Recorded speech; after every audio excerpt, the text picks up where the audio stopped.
and we equip the cars with different kinds of sensors. So you might see there are some stickers on the car. There we did kind of modifications. So we integrated radar sensors here in the front, LiDAR sensors. But the most important thing here for this project is there are many sensors on the rooftop. So one sensor setup is which we need for the automated driving. And the other sensor setup is then for the mapping during the automated driving. And in general, that we can drive with our vehicle automated, we have here a normal PC. So all the sensors are connected to this PC, and the autonomous driving functionality is running on this PC. We also have a drive recorder, so all the time all data is recorded during automated driving and manual driving.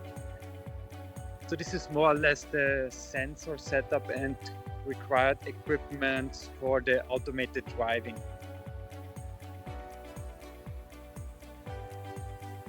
Hello, I'm Marta from Geonomerics, and now you can see in this track we have here the IMU from virtual vehicle, and then here we have our navigation computer with a Raspberry and a Septentrio Mosaic receiver. This is the Mosaic receiver. This is the splitters for getting the connection to the antenna for all the receivers. We have 1, 2, another one here, a Java as a reference receiver. And then here we have the chip scale atomic clock connected to the Deimos receiver to get better timing. There is inside one LiDAR and 6 cameras and a GNSS antenna. This system allowed to model the environment, and with it we can use point clouds to see the environment.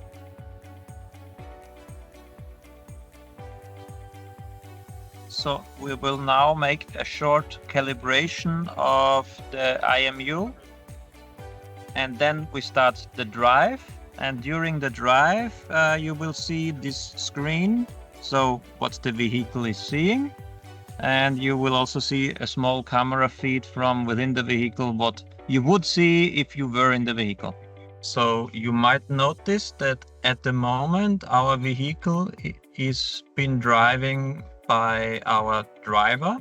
So we are not in autonomous mode yet, because here in this part of the city we are not allowed to drive autonomously due to legal requirements.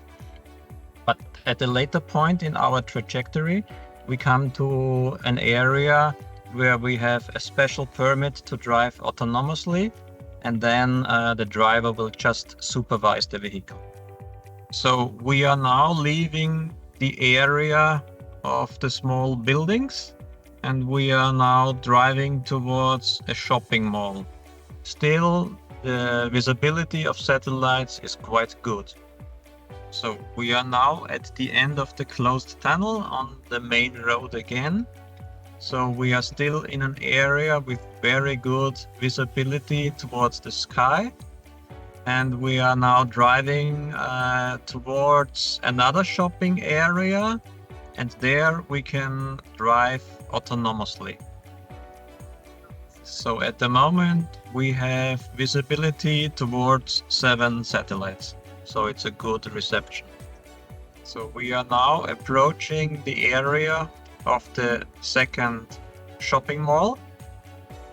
We will enter the shopping mall, make a small turn, and once we have arrived at the point where we can start the autonomous driving, I will tell you. So we are inside of the shopping mall, driving through the parking lots, and in just a few minutes or seconds we will arrive at the point where we can start our autonomous driving demonstration. So now I will explain a bit our system. So like before, you already saw some data from the camera, LiDAR and radars. And the sensors are mounted around the car, and with the sensors we are doing perception. So as an example here, you can see now the colored dots. This is the LiDAR data. And in this vehicle we are using the LiDAR data for object detection and also for localization. So maybe first for the object detection. So as an example here, you can see a pedestrian. He is detected and also predicted. So we're using this data for object classification and then also the next step for prediction. This data is fused with camera and radar data.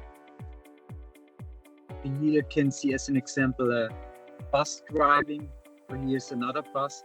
And also these buses are predicted on the current state and also how the road networks look like. So what we have here is we have a road network and our vehicle needs a road network to drive automated. So in our map, we have one layer is the road network, and the second layer is then the 3D point cloud for the localization. So like you can see here, it's a 3-dimensional point cloud. And with the live LiDAR data, the system is doing a localization. So at the moment, it's using all these white thick dots on the screen for the localization. So we don't use all LiDAR points, we just use points. So we don't need all of them because otherwise it would be too computing intensive. What we are doing is we are going to a bus stop, and from there we are then going to. At the moment here it's quite busy, so we will wait some seconds. Because we don't want to block any kind of bus stations. So this route that my colleague is going to drive now, or the car is driving itself, is basically reserved for public buses, but we got special permit to use the lane for autonomous driving demonstrating days as well. So now we are here at the bus station. You can see still our car is here in the map. We are localized, and what we now can do is we can set the goal position, so where our vehicle should go. But what the system is doing, it's looking, okay, which kind of road does it need to consider to go there. And what we now can do is we can press here 2 buttons and then the vehicle starts to drive. So it's here a bit conservative because here are a lot of people around. We have here a crosswalk, and if a person is standing near a crosswalk, the vehicle stops. As you see, Markus has his hands free. He's only there to supervise the vehicle. If something would go wrong, he can take over. But the car is driving autonomously right now. And also here we have a stop sign, so the vehicle knows this from the map, it's stopping. And in addition, we also needed to install here some kind of a traffic light. And I'm, as a safety driver, need to say, okay, it's green. But also if a tram would come from here, the vehicle would detect it. So maybe let's try that out, because now a tram is coming. You see, the tram is here detected. And it's predicted, so also this would be a reason why the vehicle wouldn't start to drive.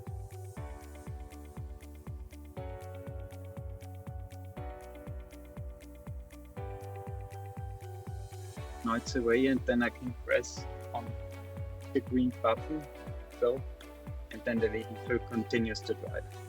And also this area is for us here sometimes quite difficult because here's a lot of vegetation, so a lot of plants around the car, and also the road is here quite narrow.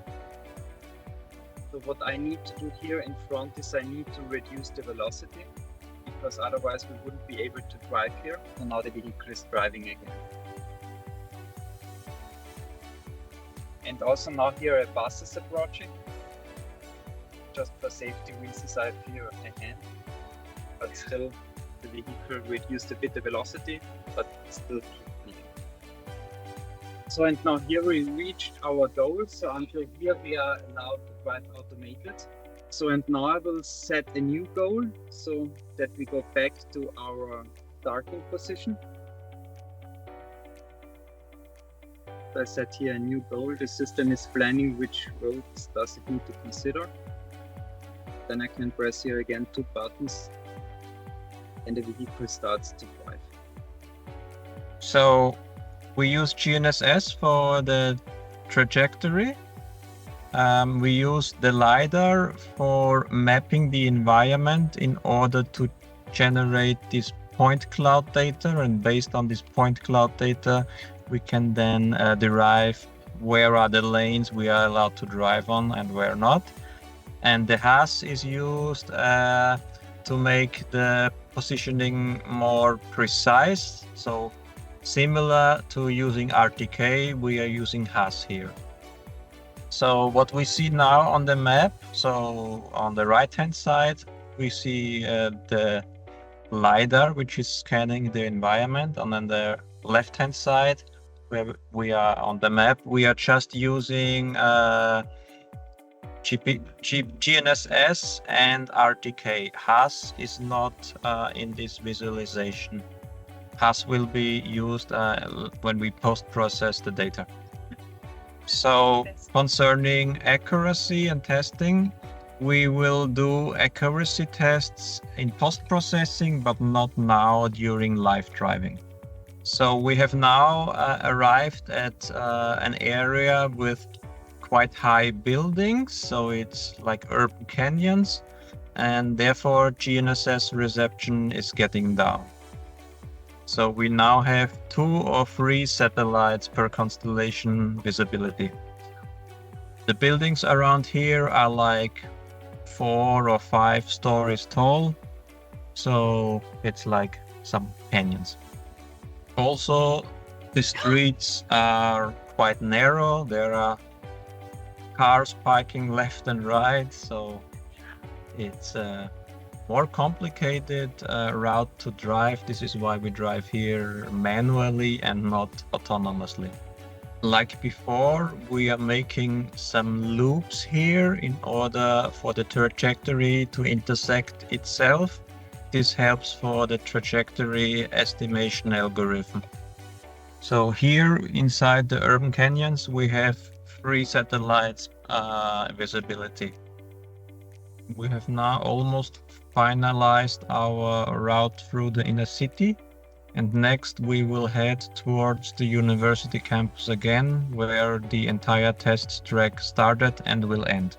Once we have arrived at our final destination on the parking slot, we can show you from the vehicle inside to explain how the trajectory is computed and give you some more question time. Our test vehicle is making its final maneuvers in order for the IMU to get good data. So the vehicle has arrived at its final destination. We will now have the vehicle stand still for 10 more minutes in order to have calibration of the IMU data. And during this time, we can show you from the inside of the vehicle. Okay, these are the GNSS antenna for the virtual vehicle receivers that are computing the trajectory that you see in the screen. This trajectory is for georeferencing the laser points and for positioning. But here we have our colleagues from Deimos and Genomerics who are computing the trajectory in real time. You see here, I don't know if you can see the screen, that this has some corrections receiving.